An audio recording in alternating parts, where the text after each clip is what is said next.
The Meeples and Miniatures podcast is sponsored by Two Fat Lardies, Code Darms Paints, and Miniature Wargames with Battle Games magazine, and also by the generous donations of you, the listener.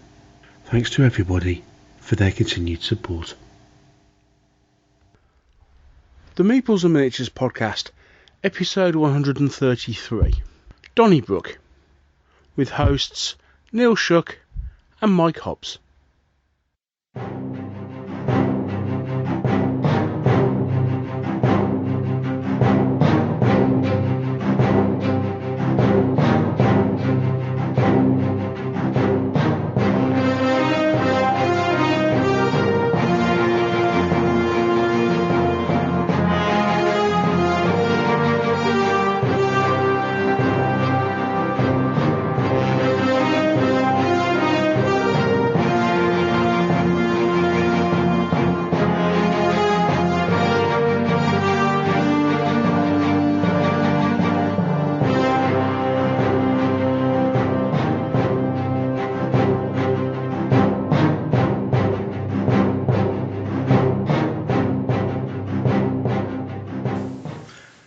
Hello and welcome to another episode of the Meeples and Miniatures podcast. I'm Neil Shuck, and on today's show I'm joined by Mike Hobbs.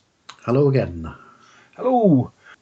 Today we're going to be covering one main review. That's something we've been meaning to do for a while. Actually we've got an awful lot of games on our kind of to-do list and wish list, and we're kind of planning through it as we're getting along. And so we thought we'd kind of mix things up a little bit as far as genres and periods are concerned. So today we're looking at something unusual for us. We're going back to the 17th century with a set of rules called a Donny Brook, which actually I think was a set of rules that you brought to my attention, wasn't it, Mike? Yeah, well, it came out last year, didn't they? So yeah. I know one of the guys on my club had them, and he showed them to me, and I bought them and then said, you need to have a look at these. As quite often happens with us. Indeed, yes. One of us grabs a set of rules and goes, guys, you really need to look at these. Yeah, we'll talk about them in a minute, but they're very nice. They look very, very nice. They did a really good job in producing them, if nothing else. But they have done much else as well. But anyway, I digress. We'll come to that in a minute. So anyway, That's what we're going to do for the main part of the show. We're going to be reviewing the set of rules, Donnybrook. But in the meantime, first off, we'll just cover what we've been doing, because it's been a few weeks since we've been on air. Although it's only been 2 weeks since you heard us, it's been at least a couple of weeks since we've chatted ourselves. So we thought we'd do a quick catch up with what we've been gaming and anything that's caught our eye. So, what have you been up to? I've actually been playing some games recently, which is unusual for me. I've had some time to actually get some games in. Playing lots and lots of Paul Pally, which we reviewed on the last show. Indeed, yeah. Is still a big favourite of mine. I've been boring everybody on your site with my after action reports. I think you've been a bit harsh on yourself. I think actually people have been quite enjoying them. Written in my usual tongue-in-cheek manner. So I'll be doing those. I've played some board games as well. Okay. I've had a couple of games of Firefly, and he was a Normandy as well. Oh, right, so you finally played Heroes of Normandy? Yeah, I've had 2 games now. Okay, right. Okay, we'll come back to that in a second. Okay, Firefly. Terrible though it is to admit it, I've not actually played it at all. Here's me saying I'm a bit of a Firefly flan. Firefly flan.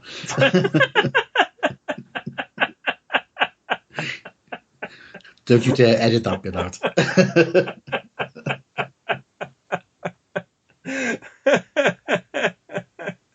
Flim flam floozy. Yeah, and if you get that reference, I'll give you a price. Oh, dear. Yes, I'm a bit of a Firefly fan, but no, haven't played the Firefly board game at all. What's it like? It's good. I think it's what you guys call a Euro game. Right. I'm not really up on the board game vernacular because I only actually own about 3 of them. Firefly and Heroes of Normandy being 2 of the 3. Okay. I like it. I think it's a nice little game. It captures the spirit of the series really well. I've just bought the last supplement, which is the Bounty Hunters sort of add-on, which allows you to do a bit more sort of player versus player stuff and go and grab people's cargoes and stuff. Yeah. But yeah, it's a great little game. I really like it. You basically blat around the universe, going from planet to planet, doing jobs, trying to get crew and equipment, and yeah, it's good. I mean, we haven't done a proper board game review in donkey's years, so we haven't. No. It's probably when we should do, seeing the title of the thing is Meeples. Yes. Most people will probably argue with the fact we've been distinctly lacking in Meeples for an awful long time. Yes. Yeah. So Firefly's a really good game. If you like that style of game, you'll love it. But I know people don't like it because there isn't any interaction between the players. You basically do your own thing. Yeah. But I think this new supplement will take care of that. Heroes of Normandy is good fun. I just like it. I'm a big fan of that. You're going to depress me now, aren't you? I think we've already mentioned this. Mentioned the story of the fact that we managed to talk each other out of. We both backed Heroes of Normandy, and we both managed to talk ourselves out of the Kickstarter in the last couple of days. Yeah, big mistake. Huge mistake. And then I think it was someone like A Deacon first kind of said, "Guys, you really messed up in backing out of that." You'd agree with that, would you? Yeah, definitely. Which is why I did buy into the last one they did, which is the Shadows of Normandy. So yeah, it's a good game. It's fun. Again, a few people don't like it because they see it's a bit cartoony. I kind of like that idea. And now they've pretty much tied down the rules. They've just done a version 1.2, which is on the website. Oh, right. I like that. And I've actually signed up for their magazine, which they're doing. So they can do like a quarterly magazine, which will come out with scenarios in it and also punch boards of sort of new units and stuff. Oh, right. Okay. That sounds quite cool. Yeah. So I've signed up for that. But yeah, it's quite nice just to be able to sort of throw a board on the table and just play for a couple of hours. I can kind of see why you guys get into these board games. It does have its appeal. I mean, again, one of the reasons why we originally talked ourselves out of it was the fact that it was, we've got all this stuff. We got all this stuff in 15 mil, So why do you want to buy it all in cardboard? But yeah, and we were wrong. It's a good game. Yeah, and here's and of course, big argument really, like for example, you don't have to paint it. Yeah, exactly. Yeah, but hey ho, these things happen. Yeah, I mean, and as far as I'm aware, actually, it's the first print run is getting close to being sold out, isn't it? I think. Oh, it sold out ages ago. Literally, as it came out, they ran out of everything. I think they're just restocking the second print run now. Right. Okay. So the British box set is out. I think it's come out, and the next. I did try to get it last week, but they'd sold out of the initial run, so they're waiting for restock to come over from France. Right. Okay. So that's coming out, and yeah, I mean they got a good release cycle coming out. The Shadows of Normandy Kickstarter was good because anything they had as a Kickstarter exclusive in the first one, they redid in the second one, so I was able to grab the bits that you can't get outside of Kickstarter. So that'll be arriving, I think, Christmas or beginning of next year. I felt I was going to be consistent and decided not to back Shadows over Normandy. Although, again, perhaps I ended up compounding my mistake. But, there you go. Yeah. And having said that, at this point in time, I kind of went, I'm beginning to have this rather disturbing thought. That disturbing thought being you can't own everything. Well, yeah, I know it's a terrible admission to make, and I'm really not sure, how much that just harms my gamer cred. Actually, even contemplating that thought. At this point in time, as I gaze around my wall of shame and all the stuff that's overspilled from the spare room into the lounge, my fabled game clear out, which I've been promising myself to do for about 2 years, has really, really, really got to happen. That's kind of where I am at the moment. So it's more of a case I'm trying desperately not to buy too much else. Although with Kickstarters turning up and various other bits and pieces, I'm failing miserably. There you go. I've actually been really good recently. I think over the last probably 4 or 5 months, I've hardly bought anything other than the couple of Kickstarters that I've done. Yeah. Which I never really count because they don't. It's not something I take home. I've kept away from. That's a nice excuse. I like it that way. I don't take it home, and therefore it doesn't count. Yeah, exactly. Yeah. Yeah, I see more as an investment. I've kept away from buying stuff in the shop. There's lots of new games which have been coming out, but I sort of look at them and think, I kind of do that already, so I'm not buying much. I've really purposely taken a step back this year, especially the last few months. I mean, I've still been buying rule sets and scenario packs and various other bits and pieces, but by all them. I mean, but that's more research, really, isn't it? This is it. Yeah. This is it. Yeah, this is it. Certainly as far as models and armies and various other bits and pieces. I mean, I bought a few bits and stuff. I think the last time I actually physically bought something was Salute, which is quite a scary admission to make. Again, call yourself a gamer. I mean, I went to Partisan, or the other Partisan, should I say, last Sunday, and didn't. I was going to say didn't spend a penny, but we won't go there. Didn't actually buy anything at all, other than actually paying to get in. I wasn't saying I wasn't tempted, and actually, other than the fact that I bought myself a coffee and therefore didn't have enough change, I specifically went to get. I was going to get some more S&S little trees for. Yeah, they do various sizes of trees. I think their size 1 tree pack is ideal for 6mm, and I've got one pack of there, so I've got 12. But wanted to get another set, but basically didn't quite have enough on me, and they weren't taking cards on the day, so I thought, I'll get that another time. But I've been doing better than that. I've been diving into my spare room and finding all this stuff that I've forgotten I had. Yeah, funny enough, I've been doing the same. I think it's because I've now got the state where I've got paired armies for every sort of major period that I game, sort of regularly or irregularly. It means that I can now go to my sort of cupboard of shame and just pick out a couple of units of something, and I'm sort of rotating figures. So one day I'll paint up a bit of World War II stuff, and then maybe some Empire of the Dead or some Judge Dredd, or whatever sort of comes to hand. Yeah. So I've always got a stock of undercoated figures sort of within hand's reach of my painting desk. So I just paint those, and I'm getting through a lot more stuff that way. Because I just can't do big units anymore. I get bored. Even 10 figures. Show me 10 figures in a row, and I'll just paint one of them and get bored. I forget when we were talking about Big Chain of Command. I think it was the show before last. Yeah, Big Chain of Command has just come out. I think for me that's immediately. I saw that and thought, okay, well, that's probably put Iron Bin Shotman to one side, and we're going to have a look at that. Have a bit more of a chat about that at some point. I've still got to sort out and kind of go, right, okay, I've got to get some Germans and Russians sorted out for, was it Operation Winterstorm, which is the new campaign supplement that they recently brought out for Chain of Command, which actually looks half decent. It really looks really nice. But of course, then Rich turns around and says, "Oh yeah," and he's currently writing a campaign supplement for the 29th Infantry Division advance off Omaha down towards St. Lo, which that's going to be great fun.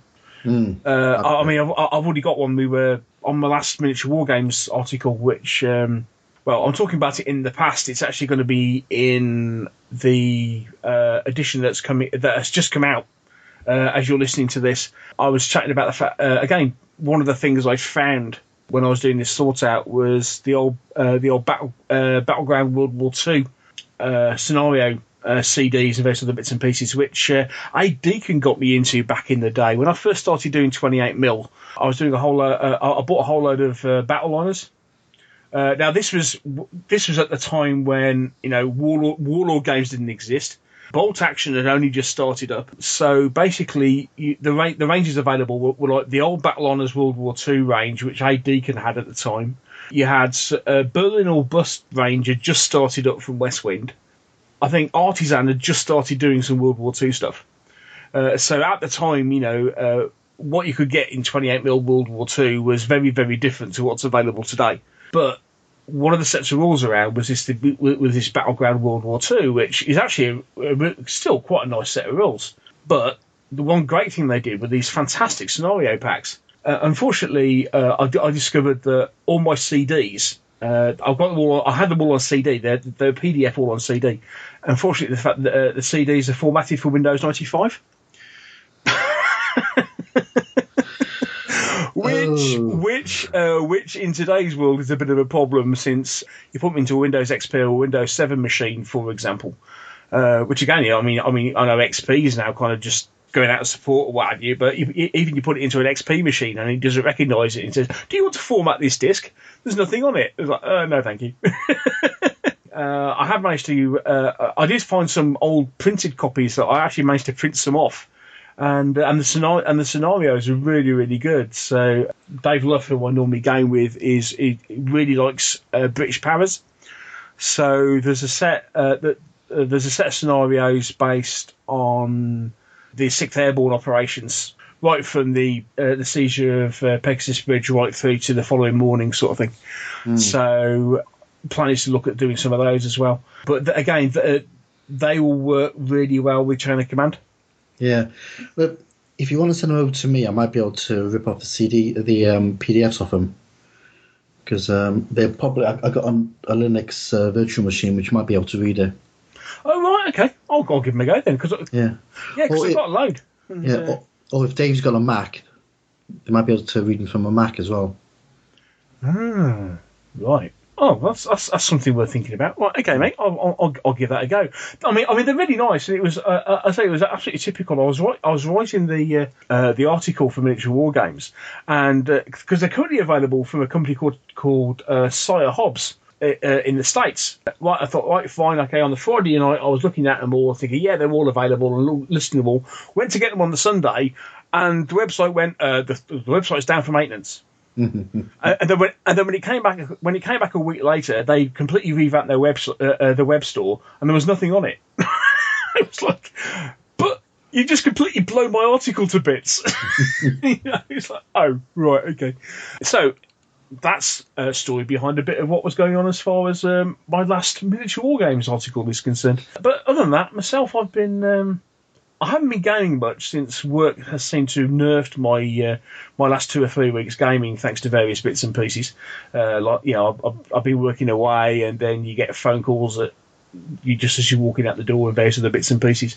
But 2 things I have been doing. While I was away in Sunderland, which meant I had a couple of nights in a hotel, so I finally started building my battle systems sci-fi scenery.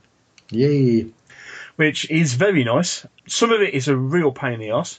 It's not if you take your time. Yeah, okay, fair enough. But I tried assembling a staircase. They're horrible.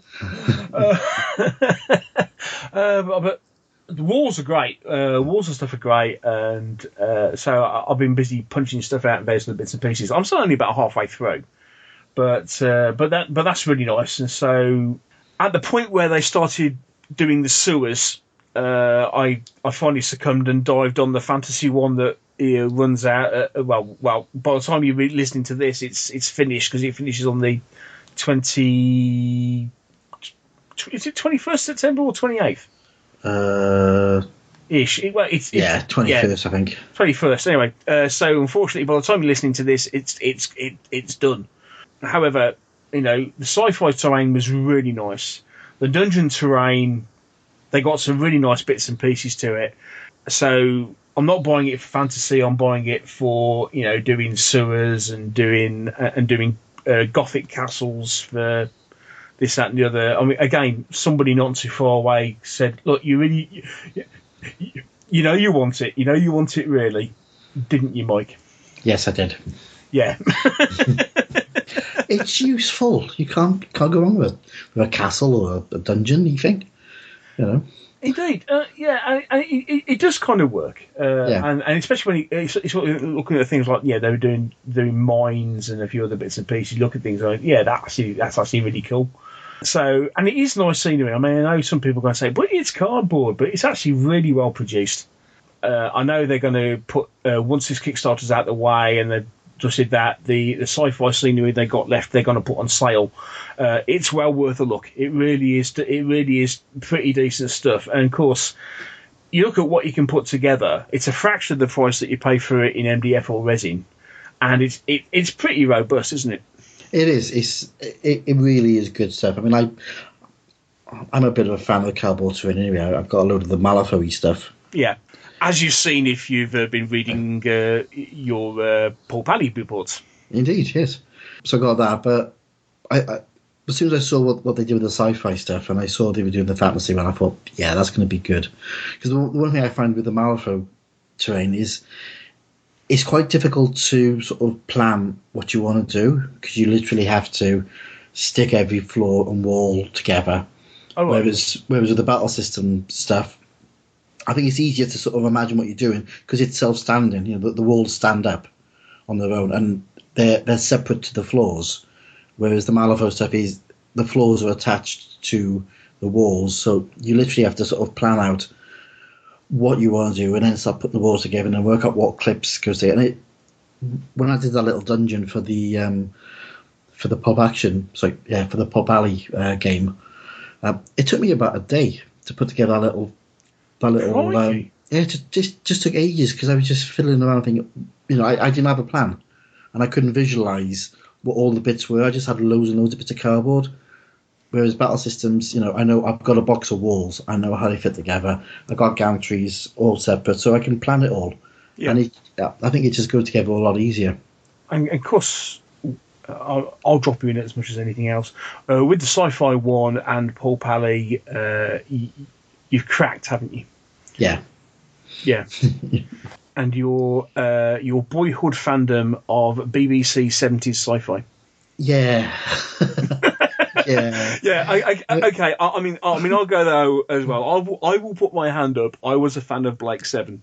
Or at least the first two series. I kind of lost it a bit when they went to for me, when the Liberator got destroyed. I'm sorry, but a part of me died. Indeed, yeah. It was never quite the same with Slave One. It has to be said. Although I did go back and watch the last episode where all of a sudden it turned out that the Federation troops had been away to training school for a year and suddenly discovered how to shoot. Yeah, but it took about 20 of them to take down Avon at the end. Oh yes. Yeah. So Blake Seven was as Neil said, it's an old 70s BBC show. Done on a shoestring. They had no money. Written by Terry Nation, who did some of the original Doctor Who stuff. Indeed. And, created the Daleks. Also did a really good post-apocalyptic show called Survivors, which they remade a few years ago. Mm. Yeah, and Blake Seven has always been one of those games that I look back with those tinted glasses, and I've always wanted to do with wargaming, but never sort of worked out how. So now I'm going to do it, and Neil's asked me to write some articles about it, which will probably appear on the blog, and will help him do his 3 posts a week, I'm sure. Oh yes, because some mad person whispered in the back of my ear and said, "You really must need to get organised." And having read an article that Henry posted up on Twitter, I kind of went, "Oh, I think I'll just do this." And Mike kind of went, "Are you sure? Do you really want to commit to do that?" Yeah, it'll be fine. You know what I'm like. Yeah. Yeah. Okay. We'll see how it goes. It's going okay so far, but I'm only 2 weeks in. Yeah. But I mean, the whole thing with Blake Seven is that if you go along to Crooked Dice, these are the guys who did who've done 7 TV, which is another game that we need to look at some point in the near future. But they do a whole load of different things, whether it's like kind of 60s kind of spy kind of things, James Bond rip-off sort of. James Bond rip-off. I couldn't possibly say that. But no.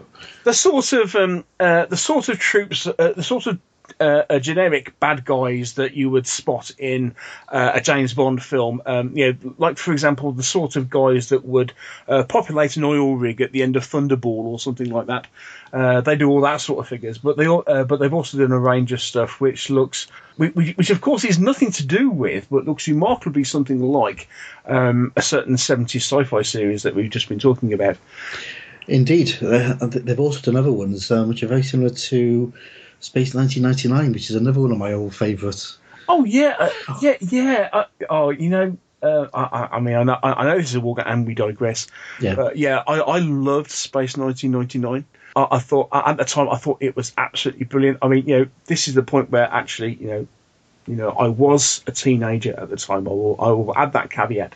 And then a few years ago, ITV were doing a look back at ATV, because it was this company ATV that partly paid for the production of Space 1999. that's right, yeah. And they did these like set of reruns during a week. And they replayed. They showed an episode called War Games, which is one of the absolute classics of Space 1999, because you get these things called Hawk interceptors, which you've never seen before, which are a really cool model. That I think it was Ertl, a company called Ertl did the Eagle, which was one of the coolest things around.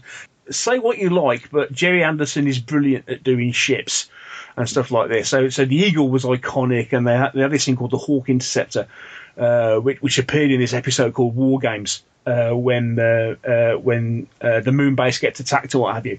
It's a classic episode as I remember it. And then I was sat there watching this episode saying, this is really rubbish. Yeah. Oh my word. And everything, moon base uniforms with flares. It was just so a child of its time.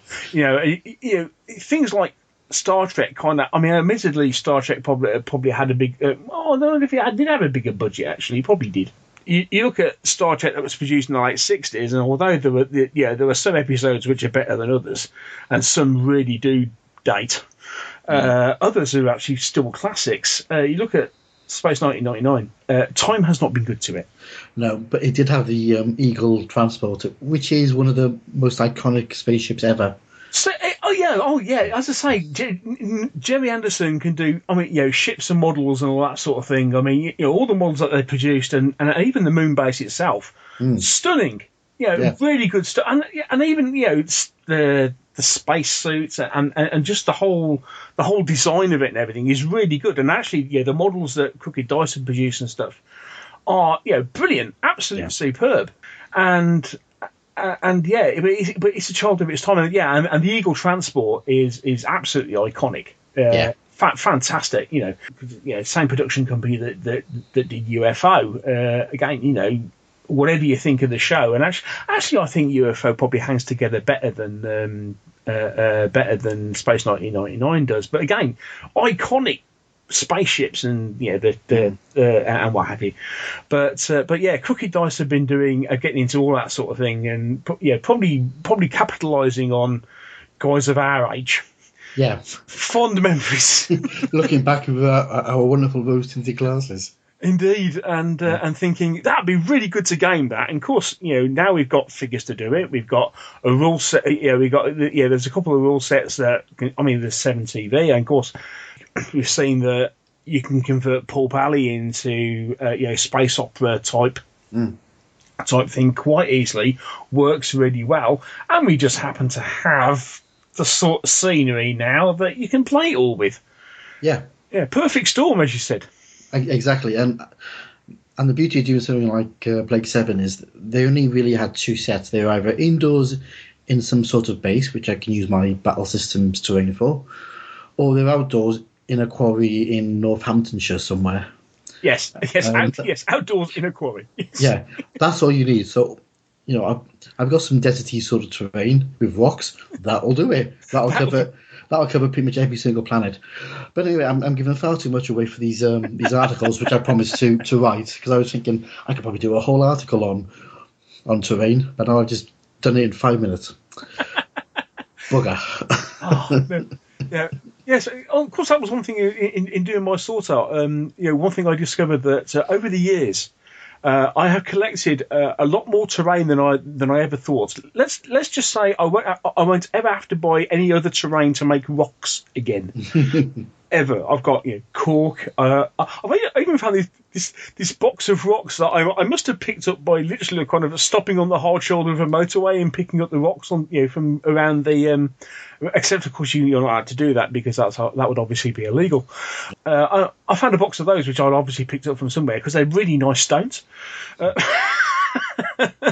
But passing quickly on because, as I say, that's slightly illegal. That's slightly illegal, but we won't go there. Yes. Anyway, other than that, I've got to say building terrain, and that's about it. I picked up some. There's a company on eBay that do a whole load of these, like how you kind of build up.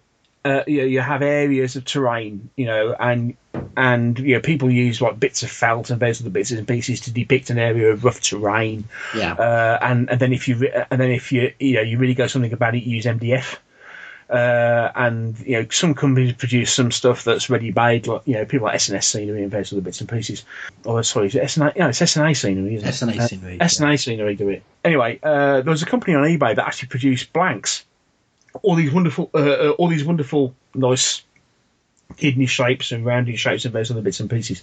So while I haven't been painting, I have been building loads of these kind of area terrain bits. Again, it's primarily for sword and spear. So I've been doing I have been doing bits and pieces. Just I haven't been doing any model painting. And then I've of course then like Dead Zone Kickstarter 2 turned up. So I managed to unpack that last week and have a look at that, and that was rather nice. Got some nice space zombies, and the plastic walkers are quite nice, although there's lots of bits and a few bits and stuff like that. So that's kind of what I've been doing, but yes, haven't actually got a lot of gaming in. Sounds good though. You have to send me a link to that eBay shop. As I say, it's one of these things of they do various different bits and pieces. I got the small one, which I think is about, I think it's 16, but they do up to about, I think it's 16 bits of, it's 2 mil MDF. Areas, they roughly cover about, anything from like 9 by 6, this is inches by the way, 9 by 6 to about 12 by 10 sort of thing. Oh, perfect. So yeah, they're nice areas, and they're kind of anything from lozenge shape, a bit kidney shape, and a few other bits and pieces. So they're great just for kind of basically bunging sand on and sand on a few rocks, and put paint and flock them, and then you can use them for rough terrain. You can use them as bases for forest and what have you, and this, that, and the other. So yeah, it's been I've been doing bits and pieces like that. Oh, fantastic! Yeah, I found a box of trees. Hey. yeah. So, somewhere back in the day, I managed to I found this box which has got 70 K&R trees in it. So I don't think I need to buy any more trees. No. It's like Christmas all over again. We're finding all this stuff. Oh, I've forgotten I got that. Oh, I've forgotten I got this. It's great fun. Recommended. Buy something, store it away for 5 years, and forget about it.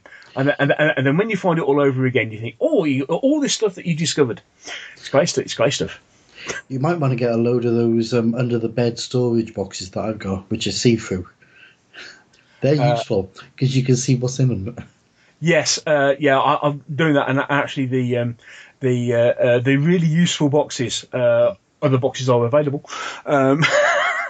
which they recommend. But they're not as useful. Well, they're not as useful, no. That the Battle Systems guys recommend. I've been buying some bigger ones of those because they are rather nice, because the Battle System ones guys recommend the 4 litre and the 9 litre ones for their scenery. And then if you get like I think I've got some of the 18 litre ones, because they're currently on sale in that well-known stationery store beginning with S, which I can't remember, which I can't remember at the moment. Like in Staples. Staples, that's the one. They're currently on sale in Staples, so I picked some of those up in the week. But they're it's very nice, because actually the 9 litre ones stack side by side on top of those, and so much better than the stuff I've got at the moment. But of course, it's all see-through, so you can see what's in it. Ideal. Fantastic.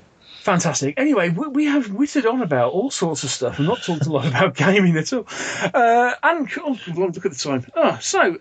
Okay. Well, thank you for bearing with us. Yeah. Welcome to the podcast, people. You know what it's like. You know what it's like. Yes, but yeah, certainly, if nothing else, take a look at Crooked Dice. I'm sure you will find something that you like.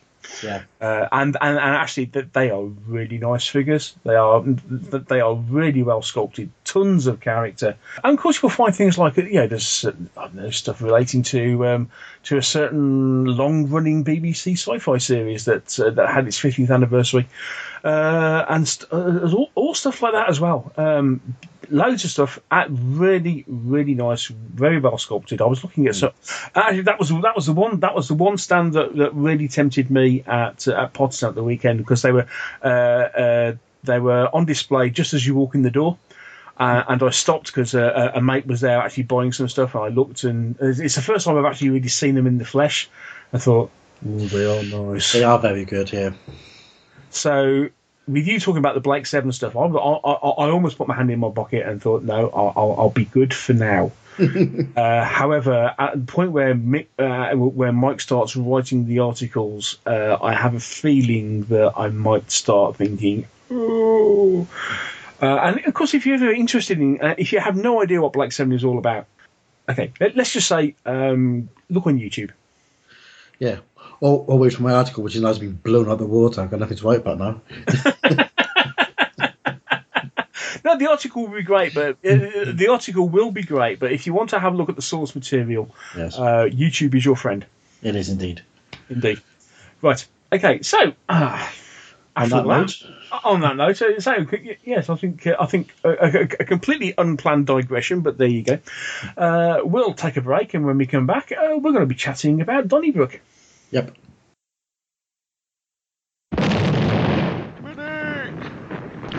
I don't like it, Sergeant. Me neither, sir. Good Lord, it's really looking pretty bad. Yes, sir. It happens every time, sir. It's too predictable, sir. How far do you think we've advanced, Sergeant? 6 inches, sir. It's always 6 inches. We advance 6 inches, then Jerry gets a go. The lads are calling it Hi-Go Hugo, sir. Hi-Go Hugo? Good grief. And they don't like it, sir. Oh, not like it? Seems pretty straightforward to me, rather like cricket. We have an innings, then the other chap does. Well, that's all very well, sir, cricket, sir, but begging your pardon, it ain't like that, sir, in war. I don't think Mr. Hitler plays like that. What, Hitler? No, gosh, he'd like to go all the time. Oh, Lord, sir, lummy. Well, sir, anyway, sir, it's like this, sir. If it carries on like this, Hi-Go Hugo, me and the lads won't be coming to your Thursday evening games club, and that's the way it is, sir. Looking for more of a challenge with your World War II games? Are you tired of the predictability of Hi-Go Hugo systems? Iron Bean Shopman provides real command challenges on an unpredictable battlefield. Two fat lardies, playing the period and not the rules since 2002. Pip pip.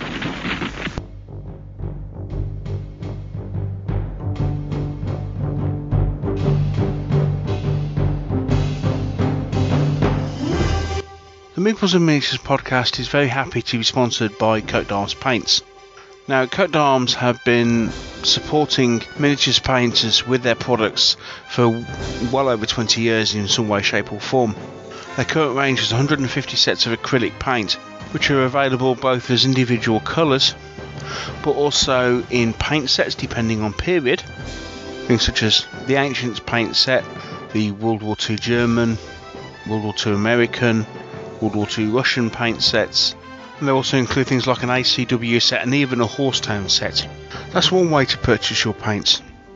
And they also do triads. Now, if you're a fan of the 3-colour system made famous by the likes of people like Kevin Dannymore, you may like to purchase your paints with a dark shade, a medium shade and a highlight. And the triad system from Coat d'Arms allows you to do this. They also have ranges of textured paints called Brushscape, which allow you to paint from textures onto bases as well as colour. And these are ideal especially for smaller scale models. And if you're a fan of the dip method of painting, then Coat d'Arms have their own product available called Super Shader. This is available in light brown, dark brown and black. Coat d'Arms paints have a whole range of products available to try. Check them out at www.blackhat.co.uk and be sure to tell them that we sent you.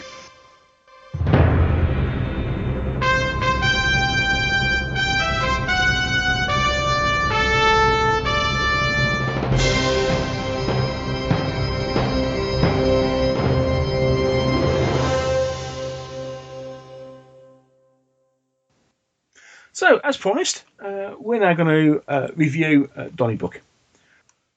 Overview.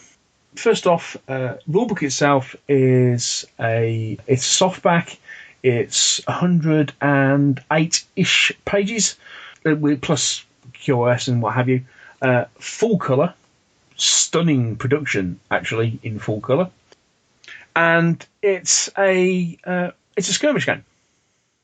It is indeed. It's probably a bit of a classic size skirmish game.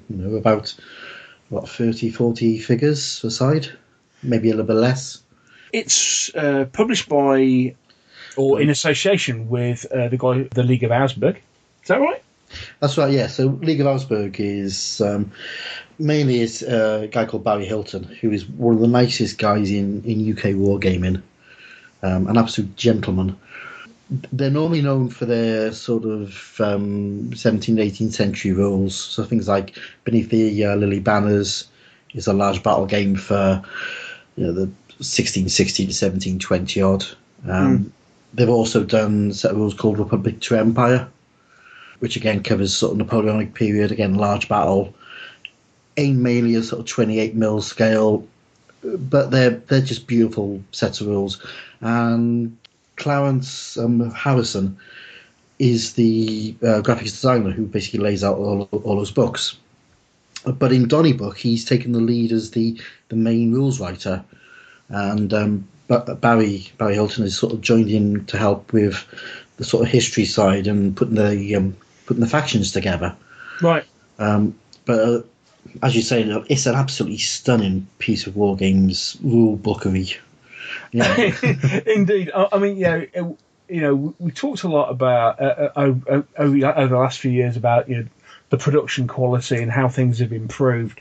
This is a sort of book that, I mean, okay, it's softback and it's about £28 softback, something like that. And some people will kind of go, "Blooming heck, £28 for a softback rule book." Oh boy, what a rule book! It is coffee table sort of quality, beautifully produced.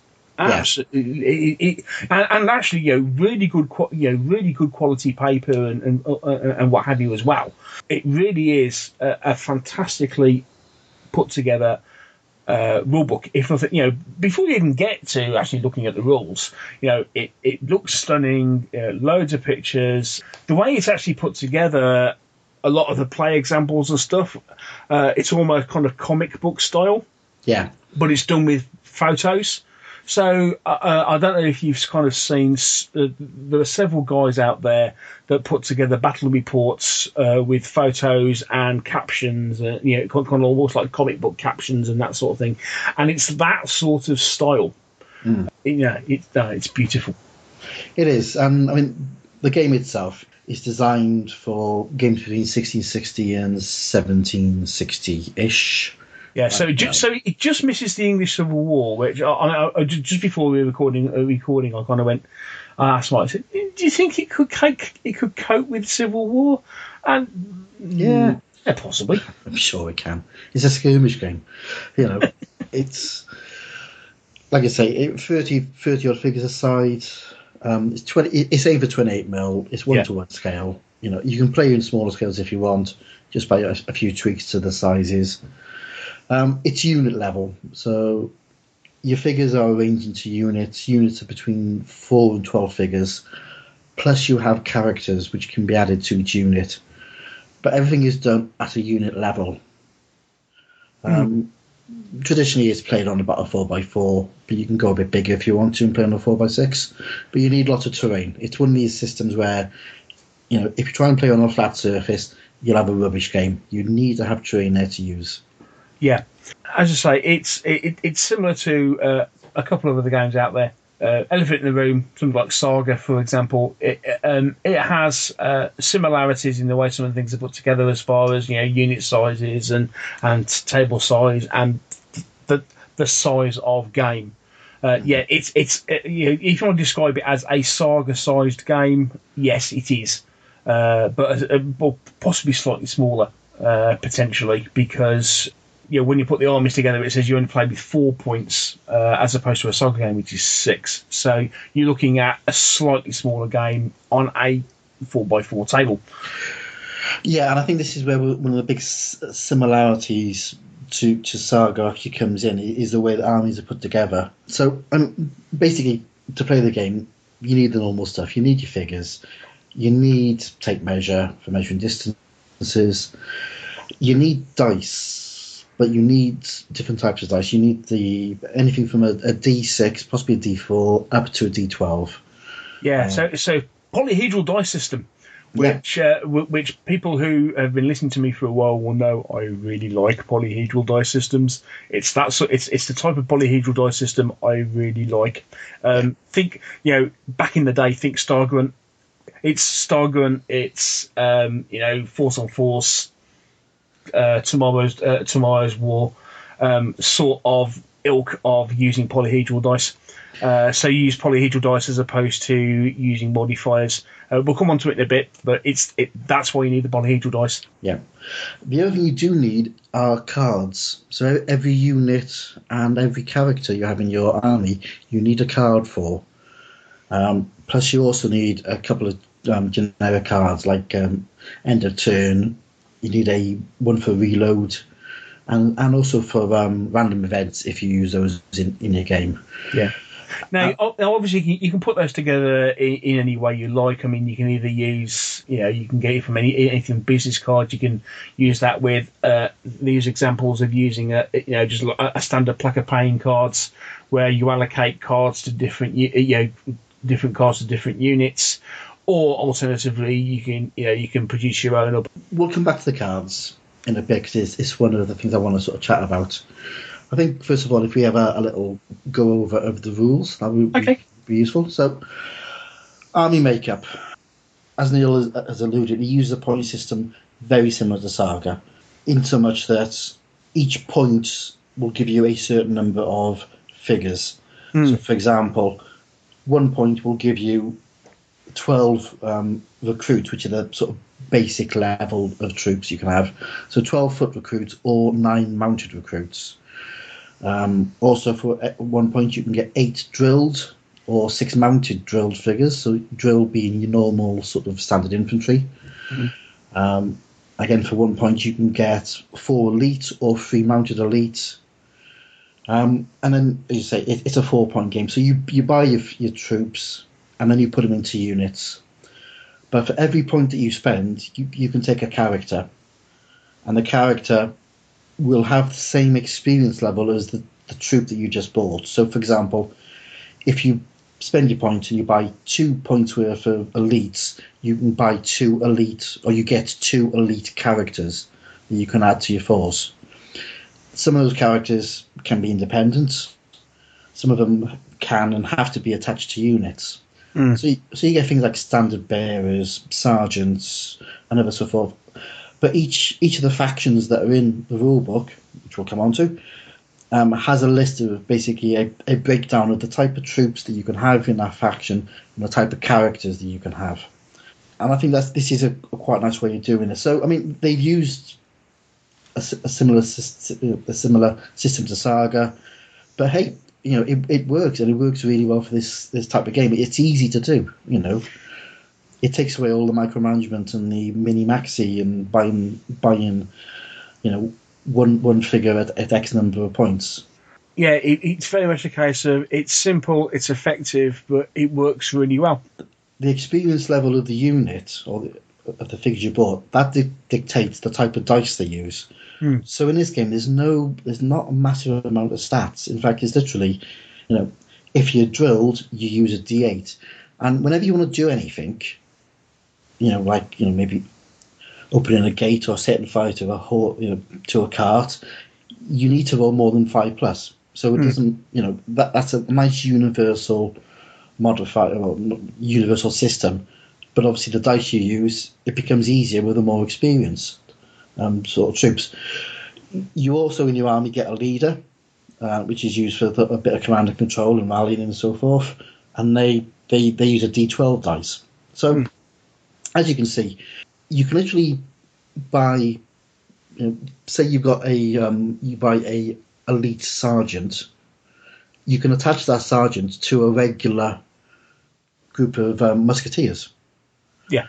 And then they use the sergeant's abilities when the sergeant is activated. But it means that you then have to have a card for every single type of figure that you're going to have in your force, which some people I know don't like, because the rules don't give you any cards. No. So you have to make your own, which we'll come back to.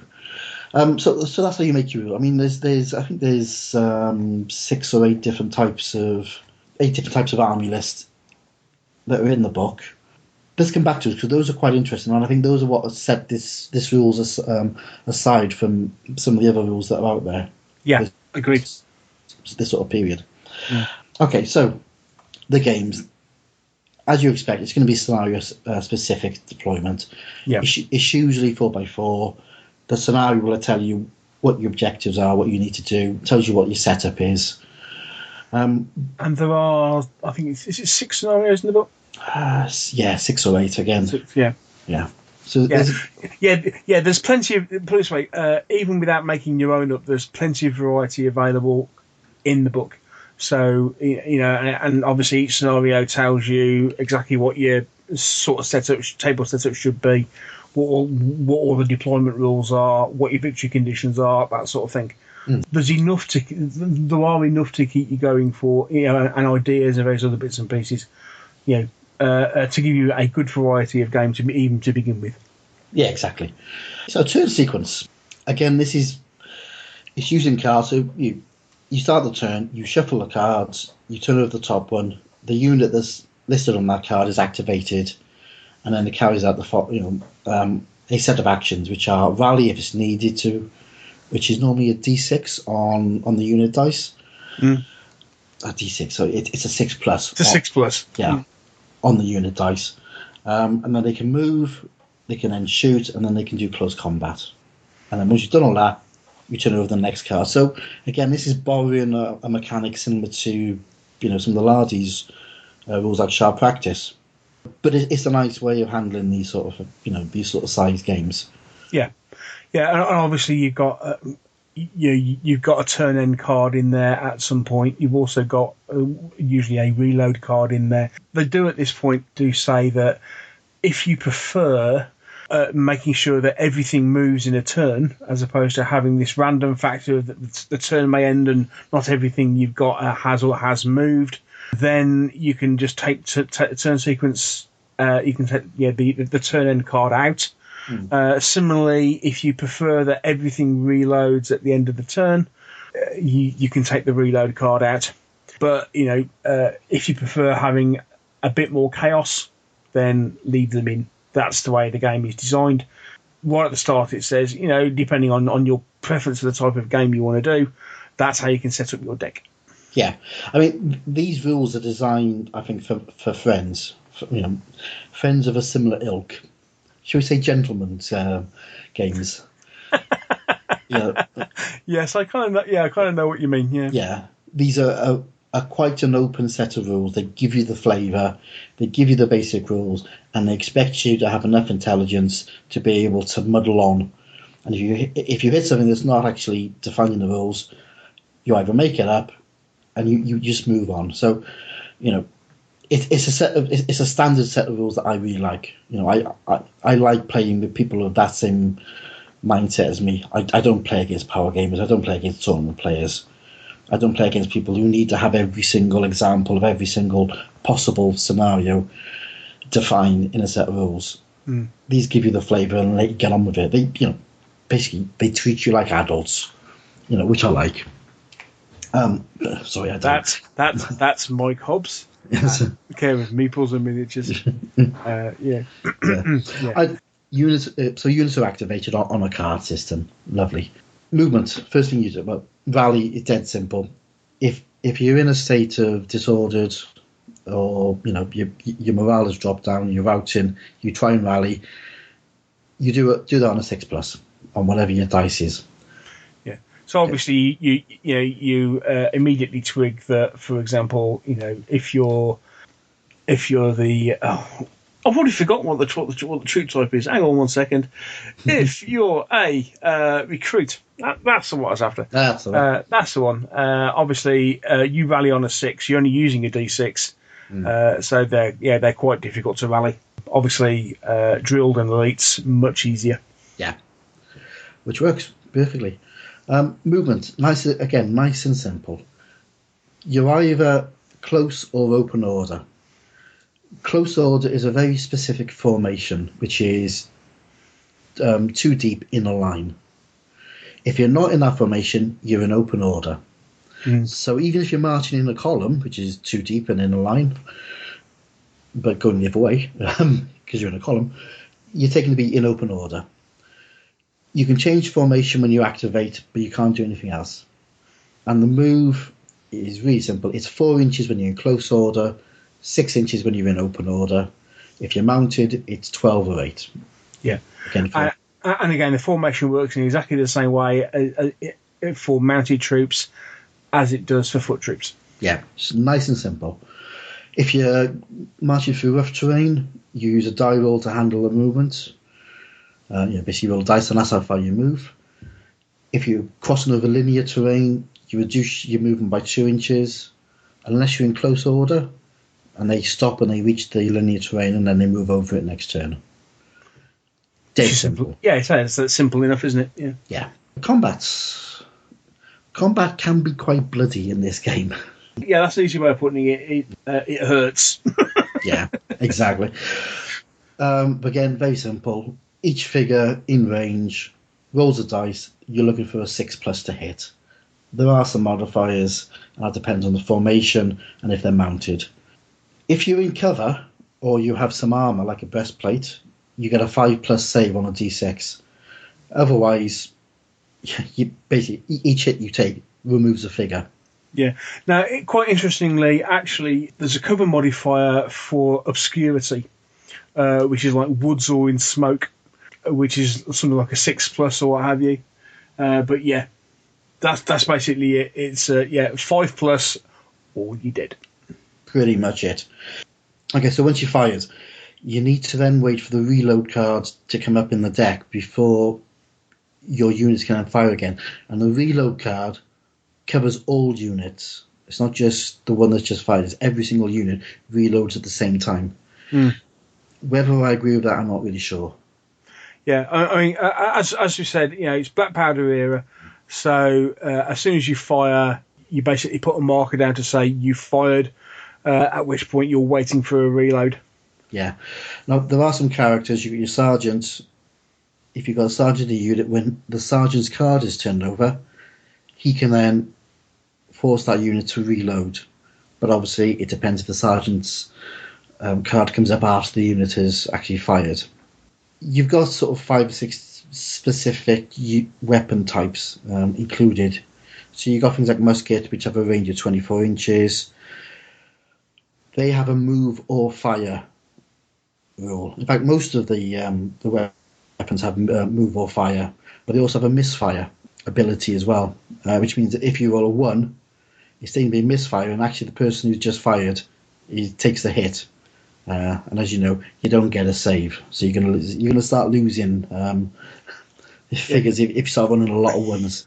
There is the thing that if you roll a 1, you then roll another d6. So at least it's a case of you roll a 1, then you have to roll another 1, But so the misfire basically means you've missed. But if you then roll another one, then it's your musket has blown up in your face. Yeah, which is quite a nice little and actually probably fairly common in that period. Yeah, so the type of weapons that the units have are all covered, and they're all pretty straightforward. There's not some huge things you need to remember. Yeah, quite interestingly, you also have bows. Yes. Which don't need reloading. No, because they've got quivers and things. So, if you shoot a character, or if there's a character in the unit and they get shot, there's a chance they may be hit. I think what happens with that is the number of characters you have in the unit you have to roll under. So if you got one character and you take a hit on that unit, you roll a dice, and if you roll a 1, the character's taking a hit. And they've got their own sort of wound chart, which they roll on, and then it could be anything from dead to just a scratch, which again is a nice little touch for handling characters who are in units. Obviously, you can fire with characters who are not attached to units because they're in the open. You just shoot them. So I mean that's combat. I mean that's the shooting combat in the game. Really, really simple. Indeed, and to be honest, close combat is just as complicated. Yes, you're moving the contact. Again, it's base contact. So only those figures in base contact actually count as being in the combat. The attacker strikes first. Unless you're in close formation. True enough. Yes. If you're in close formation, everybody is assumed to be in contact. Yes. Yes. Yeah, that's right. So you move into contact. The attacker will strike first, unless the defender is defending a linear terrain, or if they've got pikes and they haven't been disordered beforehand. So it's not simultaneous combat. No. Well, it is, I think, in subsequent rounds of combat, but we'll come on to that. I think it is anyway. I have to remember. So you basically, when you're engaged, you roll your dice. You're looking for 6+ to hit. You have some modifiers again, depending on your formation and if you're mounted or cover. Defenders get a save if they're in cover. Any hits translate to kills. You take those figures off. Then the defender strikes back with whatever's left. The winner is the unit that's taken the least amount of casualties. The loser makes a morale roll. If it's a draw, the combat continues when the other unit's card is drawn. So you basically get locked into combat. And I think then it becomes simultaneous. Yes, that's right. Yeah. Yes, but if you've charged into combat, you have the advantage, as I say, unless you're facing pikes or you're fighting across a linear obstacle. Yeah. Morale, we just touched on. If you lose close combat, or if your unit is reduced to less than 50%, you roll a dice on the table to see the effects. Which are things like rout, which basically means you've removed the unit completely. You can fall back 2d6, you're shaken, or you carry on. Simple again. Yeah, really, really simple. Individual characters don't check morale because they always act under the control of the character. Because they're heroes, you see. Yes, jolly good chaps. Indeed. Yes. If you touch your unit, they react as the unit does. And that's it. You basically just go through the deck. As you finish a turn, you reshuffle, you start again. And you basically keep going until you complete the game. Winning the game, as soon as you reduce to 50% of your starting amount, you roll a dice using the highest surviving character level in your force. If you get 7+, they stand. Otherwise, they quit the field. And that's basically it, isn't it? That's the rules. Yeah, pure and simple. Now, as far as the actual rules are concerned, they're condensed down onto a double-sided sheet, and actually, that's all you need. Yeah. They really are that simple, and this double-sided sheet is all you need. Once you've actually read the rules and you got your army composition sorted out, you can play it on one double-sided sheet, and that is a huge advantage of playing the game from that side of things. It's easy to learn, it's easy to play. Yes, as Mike says, it does rely a little bit on a particular style of play. And I think we'll leave it at that. But it really is that simple. Really intuitive. Yeah, great fun. The rules are really good because they're written in a very open manner. It allows you just to play with the game, and you tend to find that whatever's you think is common sense is actually what the rule is. One of the things that I picked up on was, can you move through a friendly unit? And so I asked on the forum, and I sort of said, I sort of imagine that you can if you move for an open order unit, but you can't through close order. And you went, yeah, that sounds about right. And it's just taken that way. It's just a simple set of rules, but it works and it flows and it gives a really good little game. The thing that's really interesting for me is what we'll come on to next, which is the background. Yeah. Or the fluffers.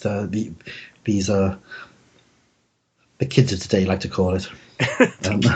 The kids of today. I like it. Yeah. Now, we're really hip happening, aren't we, Mike? Yeah. Yes, Boomshanker, etc., etc. The League of Augsburg are well known for writing these really, really serious, well-researched, well-written sets of rules.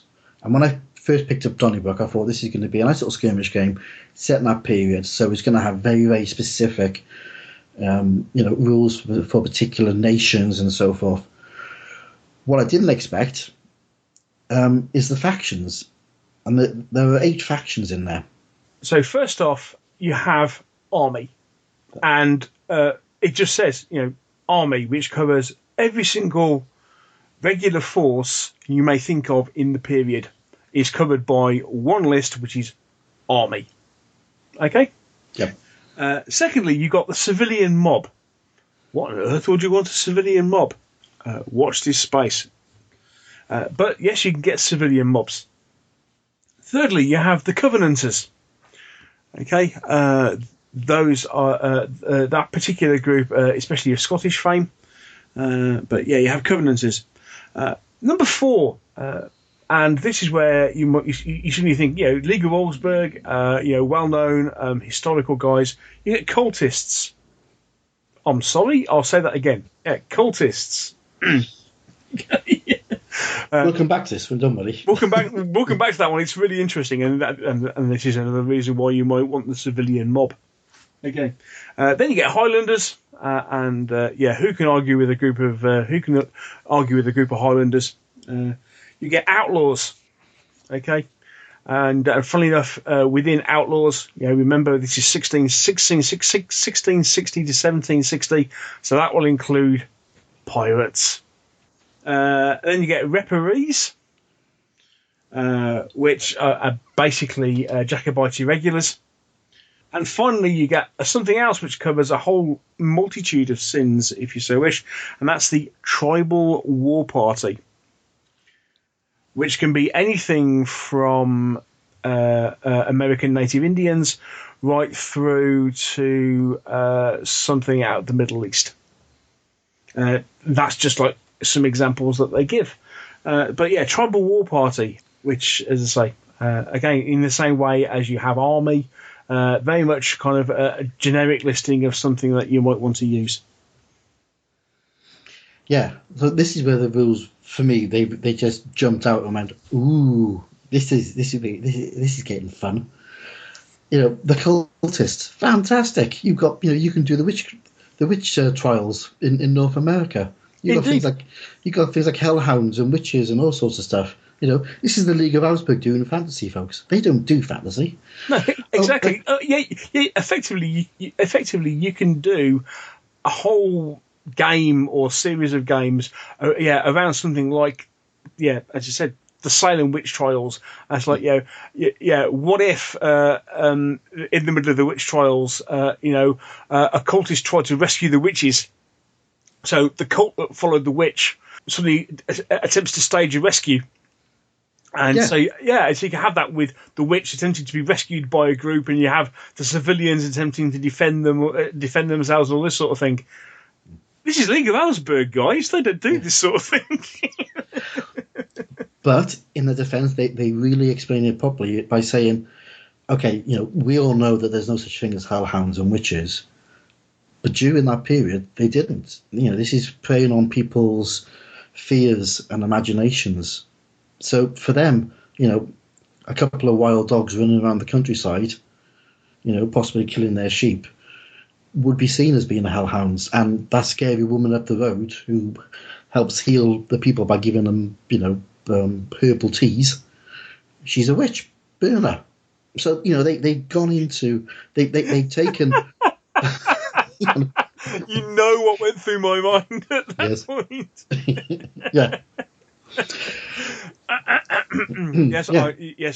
Listeners, Monty Python never crossed my mind. No. Honest. No. I got better. But it's in there, and and it fits, and it works. The civilian mob.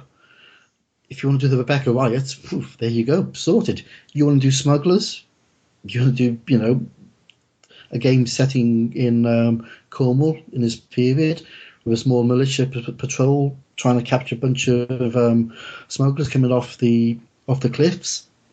It's there. It's perfect for it. They thought about it, and they've just taken it out of what everyone expected.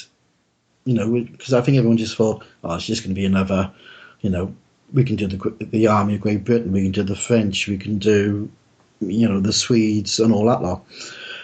But they've taken it and they've turned it on its head and went, these are the sort of things that you can do. And this book, for me, really opens up ideas of things. Because the other thing they kind of do as well, in conjunction with the factions, and the factions are really well explained. What troops are available and what abilities there are. What characters are available to do the different factions and what have you. So they put a lot of meat on the bones because actually the majority of the book is to do with factions, is to do with scenarios, and also explanations of the sort of things you can do. Yes. So, what they do is they say, okay, well, actually, it's a great introduction, especially if, I'm not the greatest aficionado on 17th and 18th century warfare, and actually, what sort of conflicts are going on. It's not really my period. Which is actually one of the reasons why Mike kind of went, you really need to get hold of these wars. And I was kind of like, really? It's 17th century. I don't do this is lace wars. I don't do lace wars. And he said, no, seriously, do yourself a favour, get hold of the book. And I can see why. And one of the things it does brilliantly, it takes all these little conflicts that were going on and gives, dedicates half a dozen pages to each conflict to explain, okay, this is what was going on at the time, and these are the sort of ideas that it can use to game that conflict using these rules. Yeah, exactly. So, to give you an example, we have a page. It's basically the last 20-odd pages of the book. So you get things like, you get a page on Bacon's Rebellion of 1776 in America, and it gives you a little one-page breakdown around Jamestown, what happened, and then it tells you some ideas of forces you can use. So you say, if you want to do Bacon's Rebellion, you've got the army faction, you've got militia faction, you've got a mob faction, you've got a tribal faction. Just head back to the particular parts in the rules, work at those factions, and away you go. And it covers the whole sort of 100-year period very quickly. Again, lots of nice pictures. You've got the Monmouth Rebellion of 1685, the Glorious Revolution of 1688, and it goes on, and it just gives you it. It's a primer for this period. Very much so, yeah. Yeah, but it really knows what it's doing. It's that part of the army list, the factions, and that last part of the book, I think is worth it on its own, even if you don't like the rules. Buy it just for that particular breakdown of what's going on. Well, to be honest with you, the rules are really good. That bit with the factions and then they're your factions. Now this is what you can game. Yeah, it's a real eye opener. But And even with what Mike's just said, that was some ideas which I hadn't thought about. Things like the smuggling party and this, that, and what have you. I mean, the immediate thing I thought of, especially when you kind of go into Outlaws, is that immediately you have a complete set of pirate rules here, guys. Ready made for you. Pirates versus the British and the Caribbean, and we'll probably come on to this at some point. But a dance like better than On the Seven Seas, which is the latest Osprey book, which you may gather just from that brief sentence, I'm not overly impressed with. They're okay, but they're no more than okay. This is actually okay. Maybe a slightly simpler system. Loads better, lots more fun. Just there in itself, one period, a couple of factions, lots of stuff to do. It really gets the brain whizzing. When I was reading through it, I was just thinking, I really want to do a smugglers scenario. I started looking around for figures then of civilian mobs and stuff, and it all just sort of comes together. But they've also got rules in there covering sort of scenario events or special random events that can happen. Again, just gives you a little bit of flavour of what's going on. They got sections on the weapons and also rules on artillery, and using artillery in the games. So it's all in there. But what you got with them, you've got a really simple to learn, fun flowing game. As Rich Clark says, the rules don't get in the way of the game. No, not at all. No, which I know is something we say a lot here, but it's probably because that's the sort of games that we all like to play. They give you it's relaxed, it's fun, it's a great game to play with a good mate over a few beers. Yeah, but on the same side, that is potentially also a downside of the rules, depending on how you like your rule sets to be written. Yeah, exactly. It's, because they are quite open and they leave, they don't cover every single eventuality of what could happen in a game. You will have to make some decisions during the game of what you think should happen. The basics are there, but they haven't gone into the nitty-gritty. They haven't given you every single example. Some people won't like that. But, hey. They probably could have expanded the rules a little bit, maybe just to cover some of the basic things. That's me being a little bit critical, I suppose, but maybe they could have just thought about ways that the game could be played and maybe worked out a few, frequently asked questions and addressed that in the rules. The big thing I think that is missing is the cards, because this is a game that needs cards to actually play the games. And if you've got two people, say I produce my faction and I produce a set of cards for my faction, and I arrange to meet Neil for a game, and he's done his faction and he's done his cards. We turn up, we've then got two different types of cards. If you shuffle those, you're going to know before you turn over the card whose unit is going to go next. Yeah, which kind of defeats the object of having a hidden card system. So you don't know. What unit is going to activate next, isn't it? Yeah, that's the thing. I mean, I actually sat down and I did a little PowerPoint, sort of generic card template, because the guy I was going to play with, I just sent him the template. Said, use this. You can just change the lettering, and he printed his off. I printed mine off, and we were able to play. But I sort of think maybe they could have done something. I mean, I know that, because they're covering such a, they're covering a large period of time, and they have got different types of forces in there. But I think they could have done something. I think they could have just done a generic set of cards. Yeah. Now, to be fair, it has to be said. I mean, we look at games of a similar ilk, and we know that something like Dux Battaliarum, they produce a set of cards. For that game, you look at something like Muskets and Tomahawks. They produce a set of cards for that game. I Ain't Been Shotman version 3 has a set of cards specifically produced for that game. It's expensive. It is expensive. Even something like Jugular, which is a game we're going to be looking at soon, that has its own bespoke card packs. They're expensive to produce, and that is potentially one reason why they haven't gone down this route. I mean, already we're looking at a £28 rule book. You put a print run together for even a generic set of cards. I mean, yes, agreed, you can have like Mounted Elite Unit 1, Foot Elite Unit 2, Regular Unit 3, or what have you, so you could have had all these sets of generic usernames as far as cards are concerned. You have to try and cover everything and potentially try and fit that within, say, a 52 card deck. Because obviously once you start getting above 50, like a standard playing card deck, again, effectively you're going into a double deck of cards, which again, increases your cost accordingly. Yeah. However, Yeah, I do get that, but I don't think they probably didn't need to produce them, but I think they could have done a PDF with, a generic set of cards that you print out yourself. Yeah, I mean, just sticking card sleeves. Yeah. Yeah. Yeah. They could have done that. I mean, I think it was a missed opportunity. And it was the thing that slowed me down from playing these rules when I first got them. Because I had to sit there, and basically put together my little PowerPoint and work out the size of the cards, and then do a background. And I did a bit of a fancy ass one because I was bored that day. But I just think they could have done something. But that is the only thing that's I think is a negative with the rules.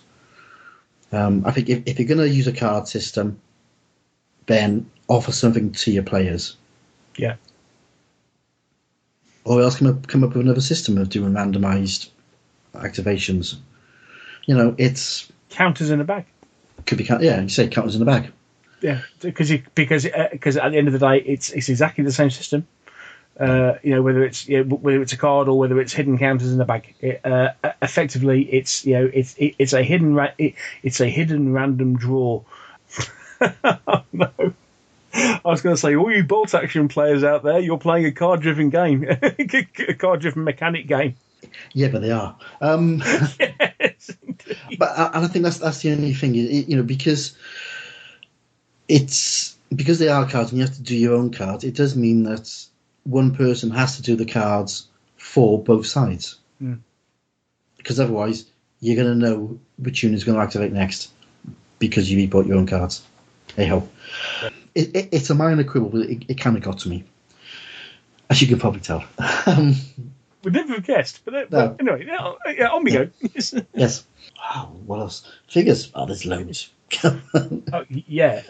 Massive amount. I mean, funny enough, the interesting thing I thought, one that flagged me up was, or flagged up to me, when Mike Whitaker was talking about when he went off to play in the Imaginations game that Henry Hyde organised this year.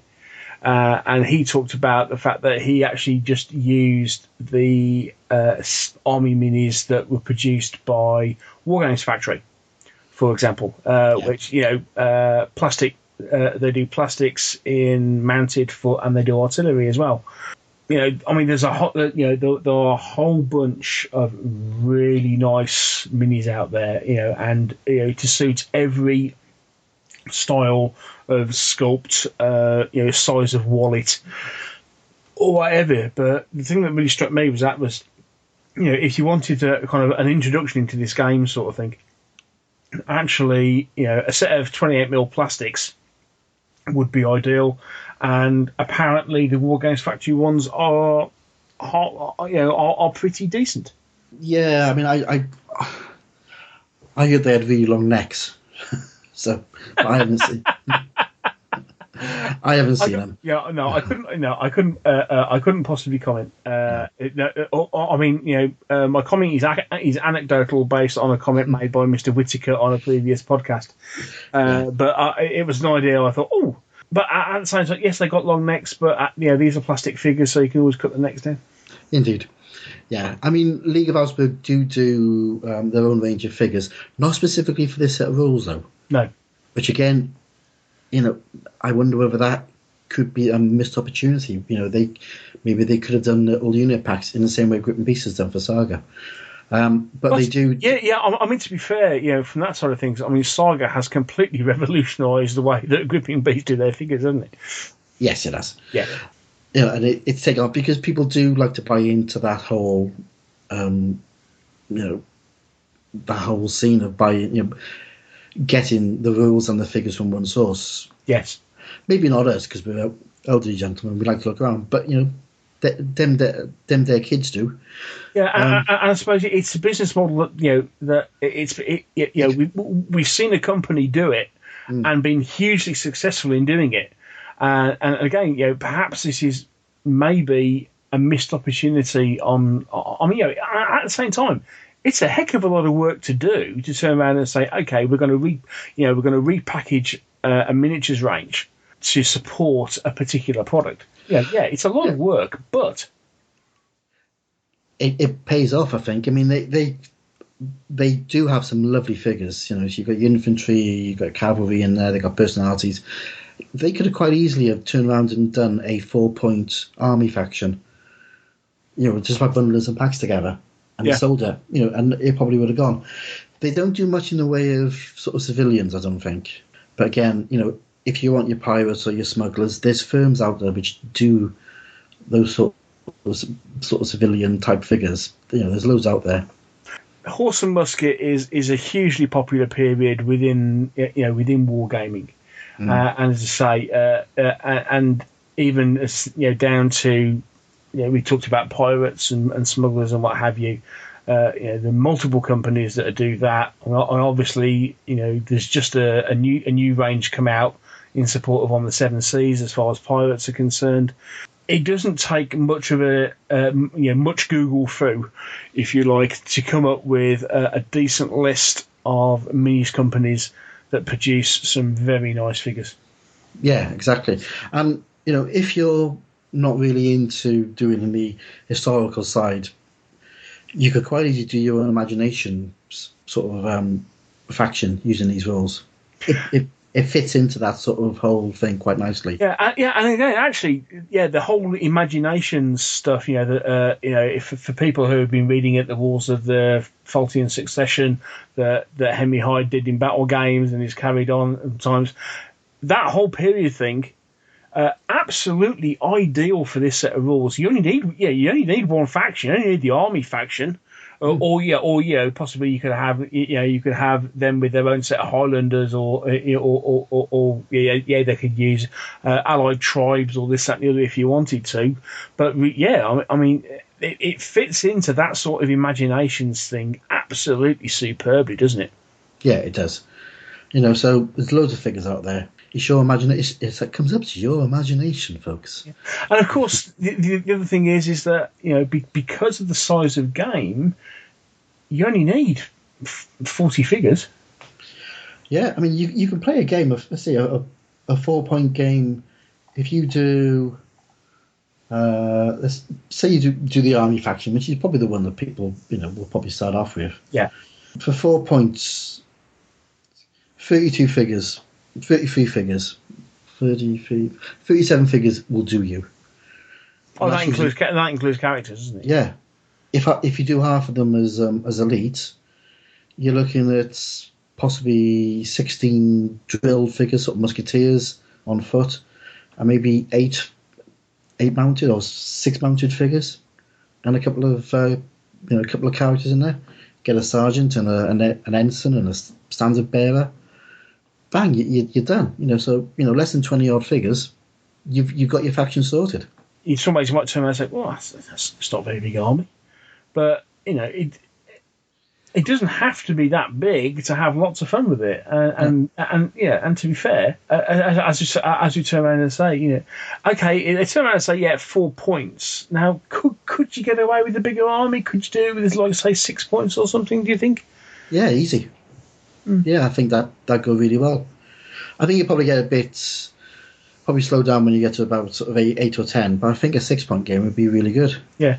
But just play on a slightly bigger table. One of the limits of the card mechanic, perhaps, because, in some ways, the downside of this is that a lot of card mechanics these days although you've got orders for specific units, also try and be a little bit more general. So, for example, like in Muskets and Hawks, to say, you pull a card out and that will be all regular units, or all line infantry or something like that. Whereas this game, it is a specific unit, which I know some people who when you start looking at card activated systems, don't like the fact that you have to order a particular unit. You have to wait for a particular unit. So, in worst case scenarios, especially when you have end of turn cards in there, you could potentially be in a situation where a particular unit doesn't move all game. Quite possible, and that's why some people don't like this style of activation. That said, that change it. Yeah, they have to. Yeah, they have to around and said, well, if you don't like that, let's face it. If you're only using 3 or 4 points aside, that's only you're basically looking at 4 units plus a couple of characters. So at the end, just take just take that random piece, that one random card out, and you will end up activating all your units in a turn. If you don't like that random element to it, there you go.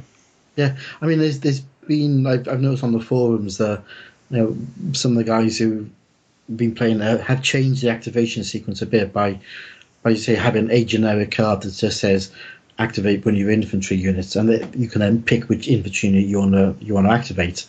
Some of them are using sort of poker chips with a number on them, and that number then equates to one of the units on the table, and so forth. So there's loads of ways you can do this sort of stuff, and the rules are open enough, and I don't think the rules are precious enough that they would turn around and go, no, you can't do that. You have to do it our way. They're written in such a way that they're very open. Yes. It's a framework. I don't know. It's a little more than a framework, but at the same time, they've effectively turned around and say, okay, well, this is the way we do it. But there is enough caveats in there to say, well, actually, if you don't like doing it this way, please feel free to change it. And this is, and it's this. I think it's this attitude in the way that, and this style of writing rules, that you end up in a situation where you either love or hate them. Yeah, exactly. I mean, for me, they are a set of rules aimed at the more mature audience who just want to have fun and play games with their mates and have a laugh. These are not a hardcore tournament game. I think they're all the better for that. At the end of the day, it's a really, really good set of rules. They're fun. A game will last 45 minutes to an hour. Yeah. Maybe a little bit more. If there's things you don't like, tweak them a little bit. For me, it ticks so many boxes because, it is a bit of a smorgasbord of rules mechanics. If you wanted to be really harsh about it, you could turn around and say, well, actually, what they've done is they've picked army composition rules from one rule set. They've picked combat rules from another rule set. They've picked morale rules from somewhere else. They picked the activation unit, the activation from another rule set, and they bung them all together, shook them all around a bit, and hey presto, you have a set of rules. If you were being really harsh, you could turn around and say that. However, as far as I'm concerned, I look at what they've done and I've gone, well, okay, well, they may have done that, but I like the activation mechanic. I love the combat mechanic. I love the army building mechanic. So even if they have basically cherry picked from various rule sets and put together to make their own, what they've cherry picked is really good. And when they put it all together, it makes a really good game. It's definitely better than the sum of its parts. Yes. I think it captures the spirit of this period. Yeah, and the other two sets of rules to do, Beneath the Lily Banners and Republic to Empire, they're also worth picking up. If even if you're not that keen on the periods, just for sheer eye candy, they're worth picking up. But the rules and the research that League of Iceberg guys do is second to none. You know, Barry Hilton really knows his stuff, which is why he's doing the Waterloo tour with Geek Nation next year. Indeed, You know? yes. Yeah. Yes, as many thumbs up as we can possibly give. Yeah, sorry guys, it's another fanboy review from me. I was really surprised when I bought them. I bought them with. It has to be said, I bought them with trepidation. As I said, not my period, but as soon as I got them, it's like, I love what they've done. I love all the mechanics. It's a wonderful and inspiring rule book. And even, as I say, we've already turned around and said, hey, you can play pirates with this. Hey, you can play, you can play fantasy with this. You can play 17th and 18th, early 18th century fantasy with this. And hey, you could use a dungeon around this, a castle. Ooh, there's an idea. No, that's an idea. Yes. Yeah. But it really is. Well, I think we've waxed lyrical enough. Just go out and buy them. They're really good. Trust me, or trust us. Yes, trust us. We're podcasters. There you go. That's that one done. So there we go. That's Donnybrook from Barry Hilton, Clarence Harrison. That's it. And where's it available from? You can get it from the League of Augsburg site, which is www.leagueofausburg.com. Go on there. We'll put the link up on the show notes. Yeah. If Neil remembers to. You get it from there. I think you can get it from Caliber Games as well. Caliber Books, you mean? Caliber Books. Yeah, Dave Ryan, Caliber Books. Freely available. As you said, it's £28. So obviously, whatever the local exchange rate is. So, but worth every penny. Yeah. In fact, I just looked. It's £27. Oh. There you go. You've saved yourself £1. Yes, we've saved you £1 already. Yeah, so there you go. Yeah, £27. I think we've done, and we certainly recommended them to death. Yeah. So there you go. That's Donnybrook. So all that's left to be said is thanks to Mike for joining me for this show and for leading us through Donnybrook. And taking us down 70s sci-fi shows and what have you. It's been a pleasure. As always, it's great fun as always, Mike. Thanks for coming on the show, and again, thanks to you guys for listening and putting up with us wittering about all sorts of stuff only vaguely wargaming related. So all that's left to be said is until next time, have a great time gaming. And we'll see you very soon. Okay. Cheers, bye. Bye all.